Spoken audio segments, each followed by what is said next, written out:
تورات میں ہم نے یہودیوں پر یہ حکم لکھ دیا تھا کہ جان کے بدلے جان، آنکھ کے بدلے آنکھ، ناک کے بدلے ناک، کان کے بدلے کان، دانت کے بدلے دانت، اور تمام زخموں کے لیے برابر کا بدلہ. پھر جو قصاص کا صدقہ کر دے تو وہ اس کے لیے کفارہ ہے، اور جو لوگ اللہ کے نازل کردہ قانون کے مطابق فیصلہ نہ کریں وہی ظالم ہیں. اللہ کی کتاب کی حفاظت اس پر عمل کرنے سے ہوتی ہے، بس یاد رکھیں.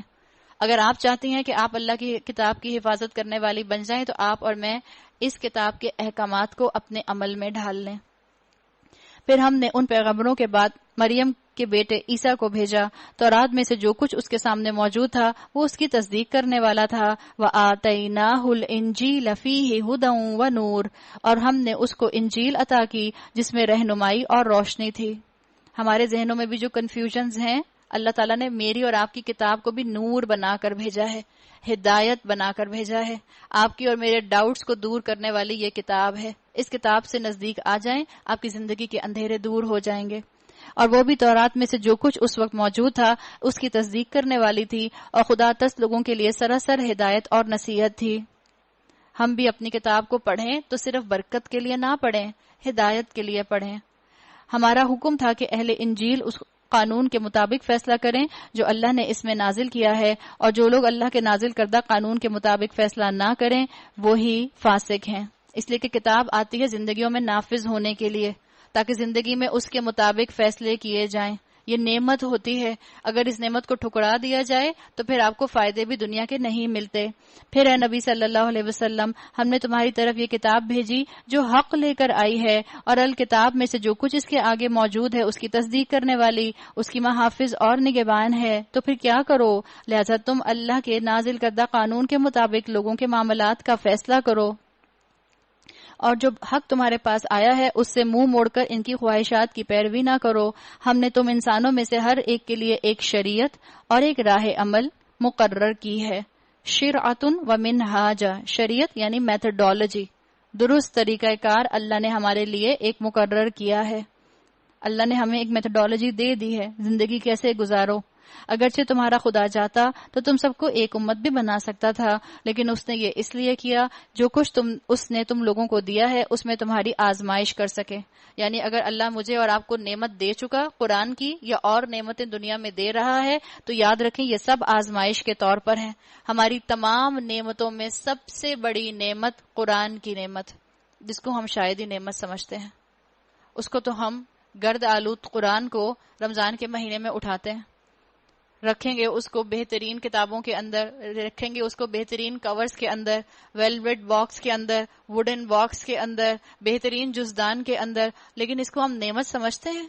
یہ کیسی نعمت ہے؟ آپ کو کوئی آپ کی بیسٹ فرینڈ تحفہ دے، آپ نے تحفہ پکڑا اور تحفہ ریپ ہوا ہے، آپ نے تحفہ پکڑا اور اٹھا کر فریج کے اوپر رکھ دیا، اور وہ دیکھ رہی ہے آپ کو. پھر 10 دن کے بعد وہ آپ کے گھر آئے اور دیکھے کہ فریج کے اوپر وہی تحفہ رکھا ہے، ویسے ہی پیکڈ، کھولا بھی نہیں آپ نے.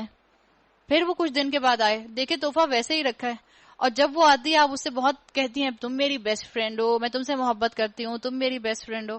یہ کیسی آپ کی اور اس کی محبت ہے کہ اس کا تحفہ آپ نے اب تک کھول کر بھی نہیں دیکھا؟ ہمارا قرآن کے ساتھ بالکل یہی معاملہ ہے. اللہ نے ہمیں قرآن نعمت کے طور پر دیا ہے، ہم اس کو سنبھال کر ایسا رکھتے ہیں کہ وہ ایسا سنبھلتا ہے کہ دوبارہ ہماری زندگیوں میں کھلتا ہی نہیں. اللہ ہمیں اس قرآن کا حق ادا کرنے والا بنائے.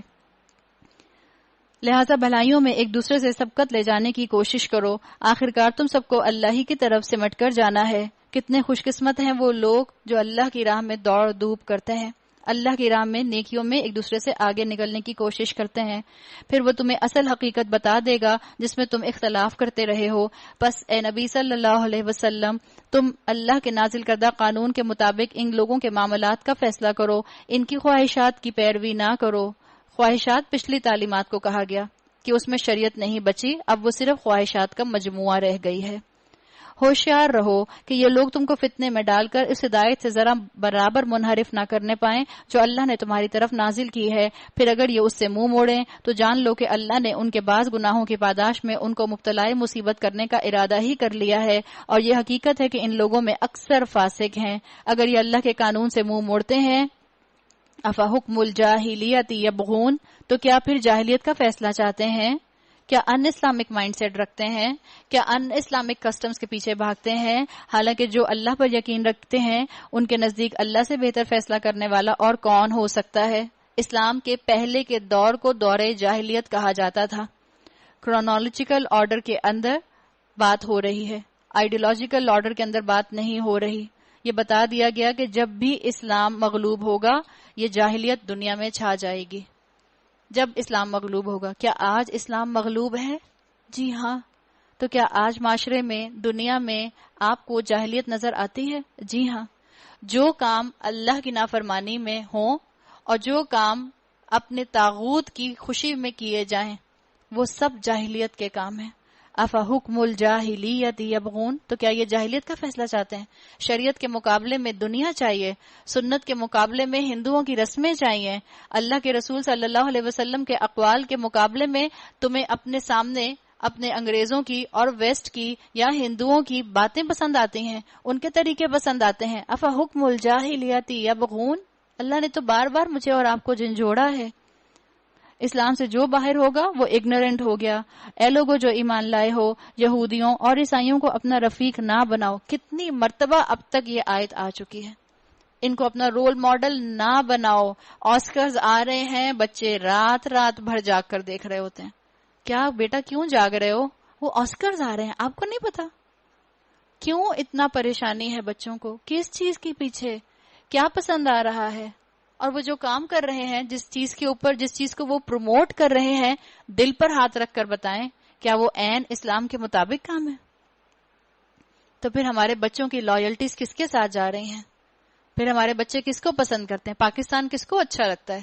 ساری یوتھ، ساری کریم آپ کی نکل نکل کر یہاں سے کیوں جاتی جا رہی ہے؟ لائلٹیز بھی آہستہ آہستہ پھر وہیں چلی جاتی ہیں. لائلٹیز اپنے اسلام کے ساتھ رکھنے کی ضرورت ہے. آپ بے شک وہاں علم حاصل کریں، آپ بے شک وہاں جا کر پڑھیں، لیکن آپ کی لائلٹیز اسلام کے ساتھ رہیں. اگر آپ وہاں جا کر رہنا بھی شروع کر دیں تو بھی آپ اسلام پر قائم رہیں. ایسا نہ ہو کہ وہاں پہنچے تو چلو تم ادھر کو ہوا ہو جدھر کی، پتہ ہی نہ چلے کون سا مسلمان اور کون سا کرسچن اور کون سا جیو.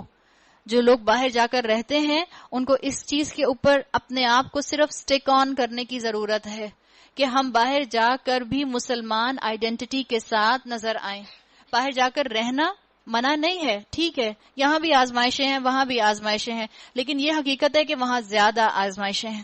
حقیقت ہے کتنا ہی بگڑ گیا پاکستان، اب بھی ویسٹ کے اندر رہنا بہت بڑی آزمائش ہے، بہت بڑی آزمائش ہے. لیکن اگر رہنا پڑے، اگر آپ کے بچوں کو جانا پڑے تو ان کو اتنا مضبوط کر دیں اندرونی طور پر، انٹرنلی، دلی طور پر، تقوی کے حساب سے، کہ وہ اپنی مسلمان آئیڈینٹی پر امبیرس ہو کر وہاں نہ رہیں، کانفیڈنٹ اور کنوکشن کے ساتھ رہیں.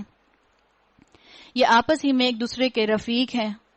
اللہ تعالیٰ کے رسول صلی اللہ علیہ وسلم نے کہا تھا الکفر ملت واحدہ. آپس میں ان کے کتنے ہی اختلافات کیوں نہ ہو، اندر سے ایک دوسرے کے ساتھی ہوتے ہیں، مسلمانوں کے خلاف اکٹھے ہو جاتے ہیں. اور ہم اپنے آس پاس اس طرح کی مثالیں کئی دفعہ دیکھ چکے ہیں انٹرنیشنل پالیٹکس کے اندر. اگر تم میں سے کوئی ان کو اپنا رفیق بناتا ہے تو اس کا شمار بھی پھر انہی میں ہے. یقیناً اللہ ظالموں کو اپنی رہنمائی سے محروم کر دیتا ہے. اپنی کمپنی کو دیکھ لو، اپنی دوستوں کو دیکھ لو، تمہاری ویو لینتھ کس سے ملتی ہے؟ مومن سے ملتی ہے یا کافر سے ملتی ہے؟ اللہ کے رسول صلی اللہ علیہ وسلم نے کہا المرء علی دین خلیلہ، انسان اپنے دوست کے دین پر ہوتا ہے. تو اپنے دوستوں کو پیچھے مڑ کر دیکھ لیں کیسے بنائے ہوئے ہیں. دین کی محبت کرنے والے ہیں یا آپ کی ٹانگیں کھینچنے والے ہیں، دین سے دور کرنے والے ہیں، پکڑ پکڑ کر دامن آپ کو دین سے دور کرتے ہیں. انسان اپنے دوست کے دین پر ہوتا ہے. Man knows by the company he keeps. میری اور آپ کی کمپنی بتا دے گی کن لوگوں کے اندر ہینگ آؤٹ کر کے مجھے مزہ آتا ہے. بتا دیا گیا. تم دیکھتے ہو کہ جن کے دلوں میں نفاق کی بیماری ہے وہ انہی میں دوڑ دھوپ کرتے پھرتے ہیں. کہتے ہیں ہمیں ڈر لگتا ہے کہ کہیں ہم کسی مصیبت کے چکر میں نہ پھنس جائیں، مگر بعید نہیں، اللہ جب تمہیں فیصلہ کن فتح بخشے گا یا اپنی طرف سے کوئی اور بات ظاہر کرے گا تو یہ لوگ اپنے اس نفاق میں جسے دلوں میں چھپائے ہوئے ہیں نادم ہوں گے. آج آپ اپنے بچوں سے جا کر پوچھ لیں آپ کے بچوں کے لیے کون زیادہ جان پہچان والا ہے؟ حضرت حمزہ، حضرت حسن، حضرت حسین، حضرت عائشہ، حضرت ام سلمہ یا جینیفر لوپیز؟ بتائیں گے پھر وہ آپ کو کس کی زندگی کے بارے میں وہ زیادہ جانتے ہیں. سوچ لیں. ہم کس طرف اور کس راہ پر چل رہے ہیں۔ اور اس وقت اہل ایمان کہیں گے کیا یہ وہی لوگ ہیں جو اللہ کے نام سے کڑی کڑی قسمیں کھا کر یقین دلاتے تھے کہ ہم تمہارے ساتھ ہیں؟ ان کے سب اعمال ضائع ہو گئے اور آخرکار یہ ناکام اور نامراد ہو کر رہے۔ یا ایھا الذین آمنوا من یرتد منکم عن دینہ فسوف یأتی اللہ بقوم یحبهم ویحبونہ۔ اے لوگو جو ایمان لائے ہو، اگر تم میں سے کوئی اپنے دین سے پھرتا ہے تو پھر جائے، اللہ اور بہت سے ایسے لوگوں کو پیدا کر دے گا جو اللہ کو محبوب ہوں گے، جو اللہ کے دین کا درد رکھتے ہوں گے، جن کو اللہ سے محبت ہوگی اور اللہ ان کو محبوب ہوگا۔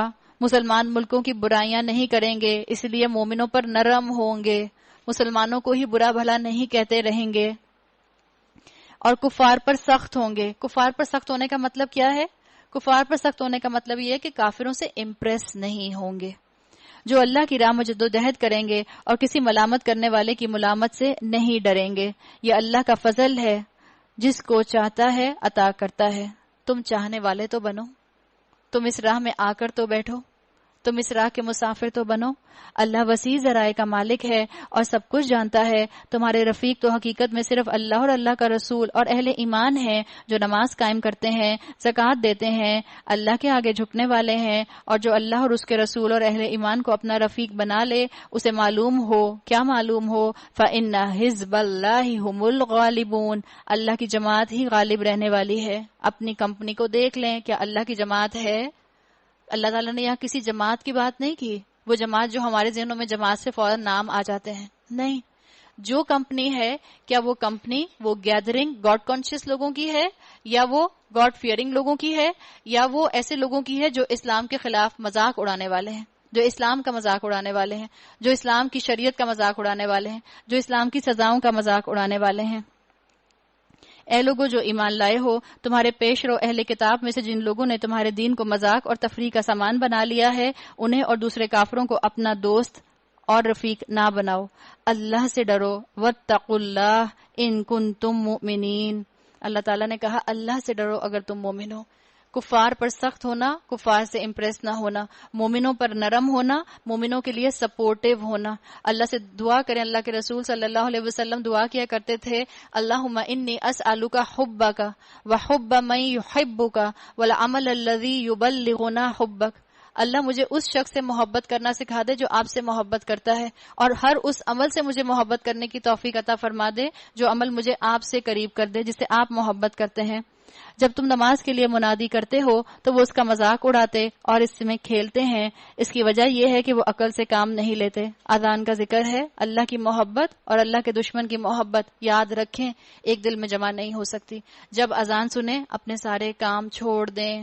ایک صحابی کے لیے آتا ہے کہ انہوں نے اذان کی آواز سنی، اپنا جو کلہاڑا تھا، جو ان کا ایکس تھا، وہ اٹھا چکے تھے اوپر تک، بس انہوں نے اب اس کو نیچے لکڑی کے اوپر مارنا تھا۔ جیسے انہوں نے اٹھایا اس وقت ان کو اللہ اکبر کی آواز آئی، انہوں نے اپنا کلہاڑا وہیں چھوڑ دیا۔ انہوں نے کہا اللہ اکبر کی صدا آنے کے بعد اب اگر میں نے اپنی ضرورت کے لیے لکڑی کاٹی تو اس کا مطلب ہے کہ اللہ اکبر نہیں ہے، لکڑی اکبر ہے۔ تو انہوں نے وہ کام چھوڑ دیا۔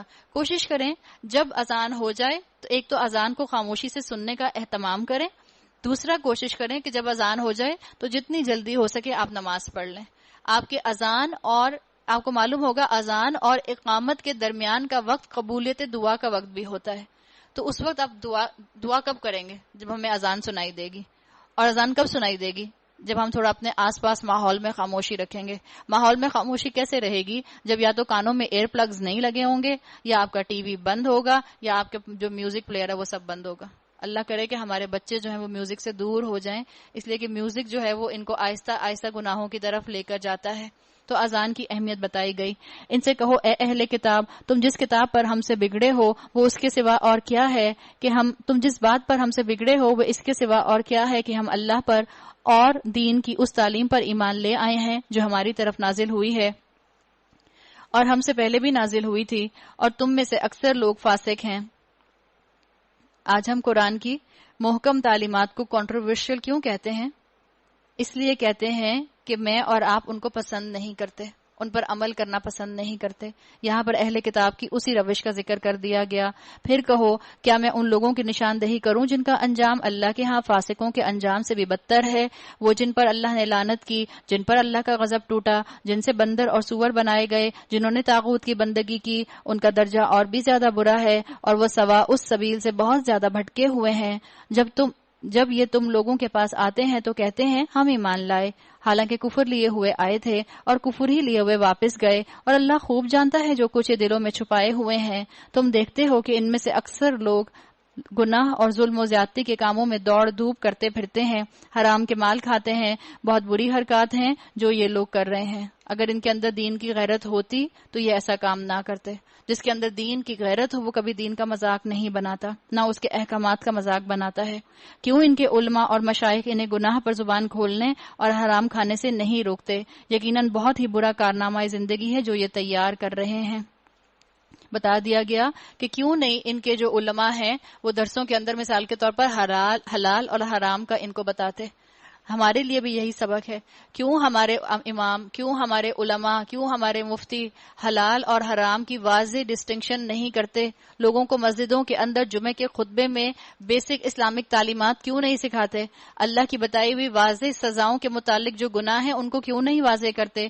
کلیئر کر دیا گیا. کیوں انہوں نے دین میڈ ایزی کیا ہوا ہے؟ رشوت کھانے والے کے خلاف جو وعید آئی ہے کیوں نہیں اس کو کھول کر بیان کرتے؟ دھوکہ دینے والے کے لیے رسول اللہ نے جو سزائیں بتائی ہیں کیوں نہیں ان کو بیان کرتے؟ اس چیز کی طرف اشارہ کیا گیا. ہم پر بھی یہ آیت بالکل ایسے ہی فٹ ہو رہی ہے. یہودی کہتے ہیں اللہ کے ہاتھ بندھے ہوئے ہیں. بدتمیز تھے یہودی، انسلنٹ. اللہ کے لیے ایسے الفاظ استعمال کرنا، آپ سوچیں انسان سوچ نہیں سکتا. کہاں آپ اپنے والد کے لیے ایسے الفاظ استعمال کر سکتی ہیں؟ انسان اپنے والد کے لیے ایسے الفاظ استعمال نہیں کر سکتا، کہاں کہ اللہ رب العزت کے لیے ایسے الفاظ استعمال کرنا. باندھے گئے ان کے ہاتھ، بددعائیہ انداز ہے اللہ کی طرف سے، لعنت پڑی ان پر اس کی وجہ سے جو یہ لوگ کہتے ہیں اللہ کے ہاتھ تو گشادہ ہے، جس طرح چاہتا ہے خرچ کرتا ہے. آپ صلی اللہ علیہ وسلم کی جب دعوت عام ہوئی تو یہودیوں کا دائرہ شہرت جو تھا وہ کم ہو گیا تھا، اور جب ان کا دائرہ شہرت کم ہوا تو لوگوں نے ان سے آ کر پوچھنا کم کر دیا، اس لیے کہ تورات کا علم سارا ان کے پاس تھا، علماء کے پاس ہوتا تھا، عوام کے پاس نہیں ہوتا تھا. عوام تو ان کے کل انعام تھے، اور جب ان کو کوئی مسئلہ پوچھنا ہوتا تھا تو علماء کے پاس آیا کرتے تھے، اور علماء مسئلے لوگوں کے حساب سے دیا کرتے تھے. جبھی تو ان کو بار بار کہا گیا کہ اللہ کی آیات کو کم قیمت پر نہ بیچ دو، اور یہ پیسے لیا کرتے تھے. جب اللہ کے رسول صلی اللہ علیہ وسلم نے لوگوں کے مسئلے حل کرنا شروع کیے تو ان کی تو بکری کم ہو گئی، اس لیے انہوں نے ایسی بات کرنا شروع کی جس کے اوپر اللہ تعالیٰ نے بددعائیہ انداز میں ان پر بات کی. حقیقت یہ ہے کہ جو کلام تمہارے رب کی طرف سے تم پر نازل ہوا ہے وہ ان میں سے اکثر لوگوں کی سرکشی اور باطل پرستی میں الٹے اضافے کا موجب بن گیا ہے. یعنی بیمار شخص کی بیماری بڑھ جاتی ہے جب وہ گناہ کرتا ہے. مثال کے طور پر ایک شخص بیمار ہے، شوگر پیشنٹ ہے، آپ اس کو چینی کھلائے جائیں، شکر کھلائے جائیں، کیا ہوگا اس کا حال؟ اور بیمار ہو جائے گا. تو ان کی بھی جو باطل پرستی تھی وہ ان کے انکار کی وجہ سے مزید ان کی ہلاکت کا باعث بن گئی، اور اس کی پاداش میں ہم نے ان کے درمیان قیامت تک کے لیے عداوت اور دشمنی ڈال دی ہے.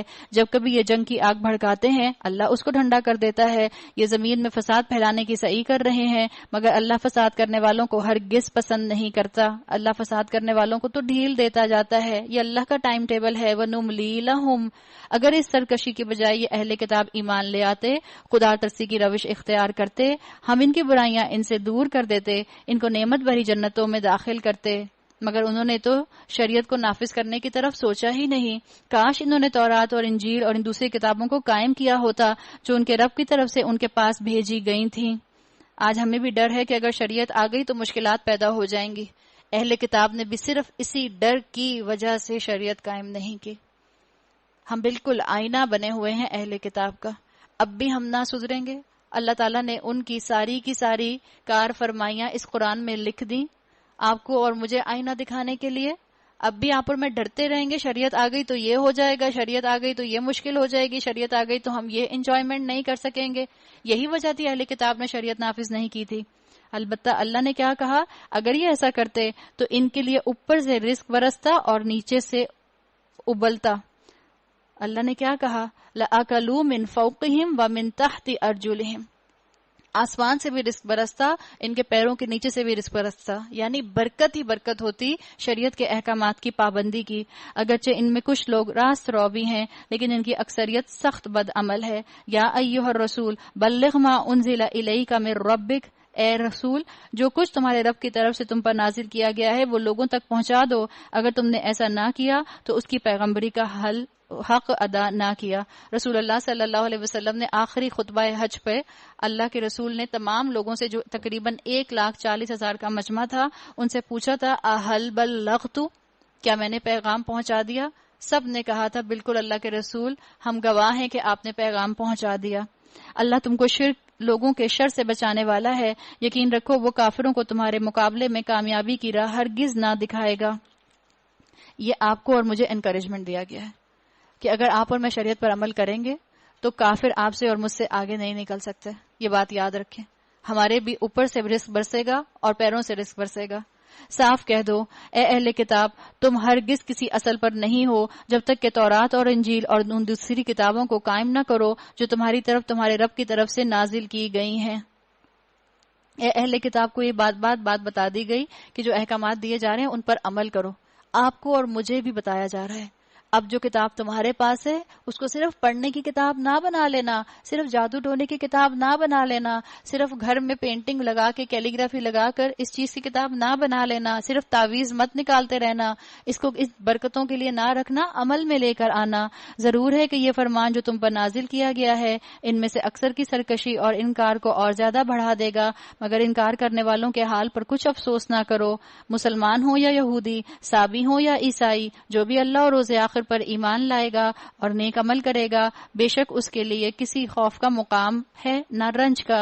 ہم نے بنی اسرائیل سے پختہ عہد لیا اور ان کی طرف بہت سے رسول بھیجے، مگر جب کبھی ان کے پاس کوئی رسول ان کی خواہش نفس کے خلاف کچھ لے کر آیا تو کسی کو انہوں نے جھٹلایا اور کسی کو قتل کیا، اور اپنے نزدیک یہ سمجھے کہ کوئی فتنہ رونما نہ ہوگا، اس لیے اندھے اور بہرے بن گئے، مگر پھر اللہ نے انہیں معاف کر دیا۔ گناہ کرنے کے بعد انسان کو تھوڑی دیر کے لیے اندر سے ڈر لگتا ہے۔ آپ سے بھی جب کوئی غلطی ہوتی ہے تو آپ کو اندر ایک گلٹ آتا ہوگا، لیکن جب کوئی سزا نہیں آتی ہم سمجھتے ہیں اللہ کے سرولنس جو ہے شاید اس کی لائٹ گئی ہوئی تھی، اللہ نے دیکھا ہی نہیں، نعوذ باللہ، اللہ کو پتہ ہی نہیں چلا، نعوذ باللہ، اللہ تک خبر ہی نہیں پہنچی۔ تو یہ بالکل احساس ہوتا ہے۔ اس لیے کہا اللہ نے کہ یہ لوگ پھر اپنی سرکشی میں اور زیادہ بڑھ جاتے ہیں۔ لیکن ایک چیز کا ہمیشہ خیال رکھیں، دنیا دار الجزا نہیں ہے۔ آپ کو میں نے مثال دی تھی سورہ فاتحہ کے اندر بھی مالک اور غلام کی، جو چوک لگا کر دیکھ رہا ہے کہ کتنی دفعہ ہم باؤنڈری سے ادھر گرتے ہیں۔ دنیا دار الجزا نہیں ہے، دنیا دار الامتحان ہے، اللہ کاؤنٹ کر رہا ہے۔ یقیناً کفر کیا ان لوگوں نے جنہوں نے کہا کہ اللہ مسیح ابن مریم ہی ہے، حالانکہ مسیح نے کہا تھا کہ اے بنی اسرائیل اللہ کی بندگی کرو جو میرا رب بھی ہے اور تمہارا رب بھی۔ جس نے اللہ کے ساتھ کسی کو شریک ٹھہرایا اس پر اللہ نے جنت حرام کر دی اور اس کا ٹھکانہ جہنم ہے، اور ایسے لوگوں کو کوئی مددگار نہ ملے گا۔ یقیناً کفر کیا ان لوگوں نے جنہوں نے کہا کہ اللہ تین میں کا ایک ہے، حالانکہ ایک اللہ کے سوا کوئی خدا نہیں۔ اگر یہ لوگ اپنی ان باتوں سے باز نہ آئے تو ان میں سے جس نے کفر کیا ہے اس کو دردناک سزا دی جائے گی۔ افلا یتوبون الی اللہ ویستغفرونہ، پھر کیا یہ اللہ سے توبہ نہ کریں گے اور اس سے معافی نہ مانگیں گے؟ اللہ بہت درگزر فرمانے والا رحم کرنے والا ہے۔ مسیح ابن مریم اس کے سوا کچھ نہیں کہ بس ایک رسول تھا، اس سے پہلے اور بہت سے رسول گزر چکے ہیں۔ اس کی ماں ایک راست باز عورت تھی، وَأُمُّهُ صِدِّیقَةٌ، اللہ ہم سب ماؤں کو سچی ماں بنا دے، یہی صفت ہمارے اندر پیدا کر دے، کسی بھی وجہ سے جھوٹ نہ بولیں، اور اپنے بچوں کی گٹھی میں یہ بات ڈال دیں کہ وہ بھی ہمیشہ سچ بولیں۔ اور وہ دونوں کھانا کھاتے تھے۔ عیسیٰ علیہ السلام کو اگر تم رب کہتے ہو تو یہ دیکھو یہ کیسا معبود ہے جو کھانا کھاتا ہے، زمین میں چلتا پھرتا ہے، کیسے اس کی انسانی کمزوریاں ہیں۔ اللہ تو وہ ہوتا ہے جس کی تمام انسانی کمزوریوں سے جو پاک ہو۔ اللہ تعالیٰ نے اشارہ کیا ان کی طرف، دیکھو ہم کس طرح ان کے سامنے حقیقت کی نشانیاں واضح کر رہے ہیں، پھر دیکھو یہ کدھر الٹے پھرائے جا رہے ہیں۔ ان سے کہو کیا تم اللہ کو چھوڑ کر اس کی پرستش کرتے ہو جو نہ تمہارے لیے نقصان کا اختیار رکھتا ہے نہ نفع کا، حالانکہ سب کی سننے والا اور سب کچھ جاننے والا اللہ ہی ہے۔ کہو اے اہل کتاب، اپنے دین میں ناحق غلو نہ کرو اور ان لوگوں کے تخیلات کی پیروی نہ کرو جو تم سے پہلے خود گمراہ ہوئے اور بہتوں کو گمراہ کیا اور سواء السبیل سے بھٹک گئے۔ آج ہمارے عقیدے میں شرک آ چکا ہے ہندوؤں کے ساتھ بہت زیادہ رہنے کی وجہ سے. موت کے موقع پر شرک ہے، شادی بیاہ کے موقع پر شرک ہے، لیکن ہمیں اس کا پتہ نہیں چلتا. اللہ کے رسول صلی اللہ علیہ وسلم پیشن گوئی کر کے گئے تھے. اللہ کے رسول صلی اللہ علیہ وسلم کی حدیث آتی ہے، آپ نے فرمایا لا یبقى من الاسلام الا اسمہ، اسلام میں ایک وقت آئے گا کچھ باقی نہیں رہ جائے گا سوائے اس کے نام کے. اور آج ہم اس کی زندہ مثال بنے ہوئے ہیں. دوبارہ سے اسلام کو زندہ کرنے میں اگر آپ اور میں اپنا حصہ ڈالنا چاہتے ہیں تو قرآن کو اٹھانے والے بن جائیں، اپنی مرضی سے تعظیم کے طریقے نہ نکالیں. اور آگے حدیث میں الفاظ آتے ہیں وَلَا يَبْقَى مِنَ الْقُرْآنِ، اور قرآن میں کچھ نہیں رہ جائے گا إِلَّا رَسْمُهُ، سوائے اس کو صرف پڑھنے کے. رسم صرف پڑھنے کی رسم رہ جائے گی، بغیر سوچے سمجھے مسلمان اس کو پڑھیں گے.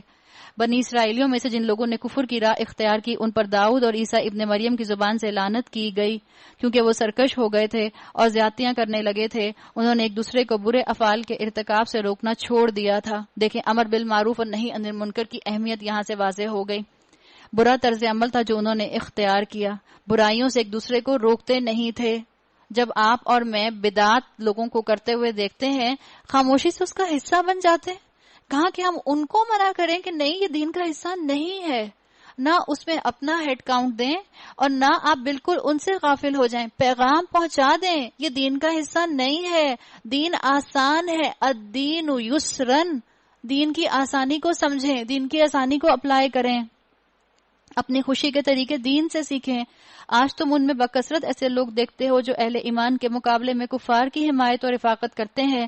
یقیناً بہت برا انجام ہے جس کی تیاری ان کے نفسوں نے ان کے لیے کی ہے. اللہ ان پر غضبناک ہو گیا اور وہ دائمی عذاب میں مبتلا ہونے والے ہیں.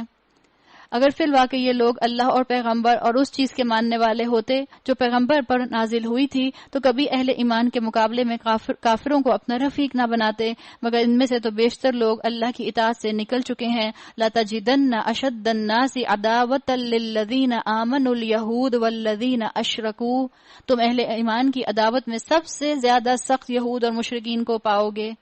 ان کی عداوت تو ظاہر ہے، ہم ذرا اپنی محبت تو دیکھیں.